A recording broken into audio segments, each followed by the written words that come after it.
I have a romance with him when I'm doing my show. We have hit it off pretty good. Rodney Dangerfield became one of the most recognizable comedians in the world, famous for his unforgettable line about getting no respect.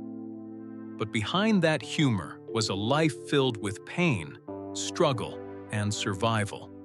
A story that reveals how comedy can sometimes grow out of the deepest wounds and why his journey still matters today. Born as Jacob Cohen in Babylon, New York, Rodney's early life was marked by emotional neglect. His father, a traveling vaudeville performer, was almost never around, and his mother, though physically present, offered little warmth or affection, leaving him to grow up in a home where love felt distant and silence filled the space, shaping a child who would later turn that loneliness into laughter just to cope. By the age of 15, he had already begun using humor as a shield, writing jokes not for fame but for survival, creating a barrier between himself and the pain he carried inside. And as he stepped into adulthood, he even changed his name to Jack Roy, hoping to leave behind the hurt of his past and build something new in show business.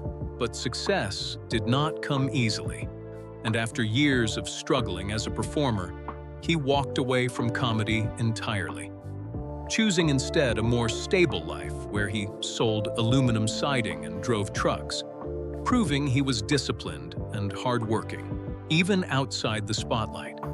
Yet during this time, he also developed a habit that would stay with him for 6 decades, using cannabis daily as a way to manage the anxiety and emotional weight he had carried since childhood.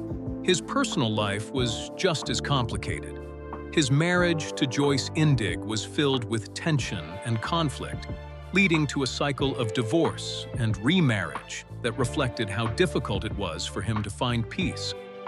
And although they shared children, together, their home often felt like a battlefield rather than a place of comfort.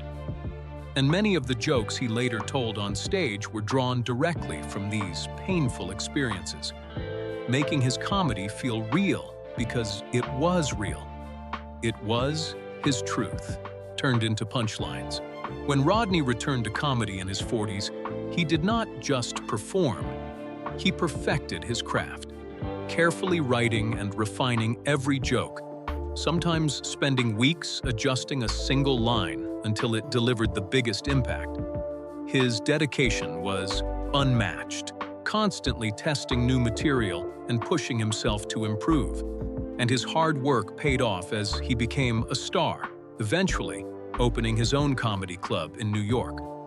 A place that not only boosted his career, but also gave opportunities to rising comedians like Jim Carrey and Tim Allen, showing that despite his struggles, he believed in lifting others up.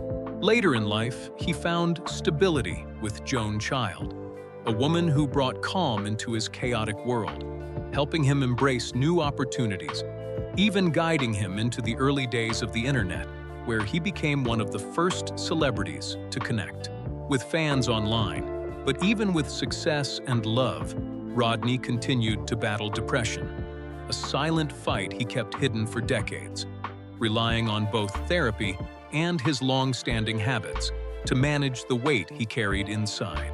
In his final years, his health began to fail, yet his determination never faded.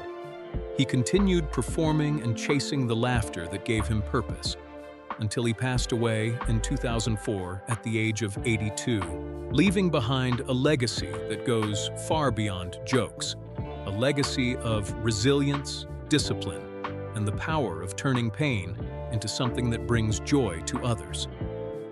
And if there is one lesson from Rodney Dangerfield's life, it is that success does not erase struggle, but it can transform it into something meaningful.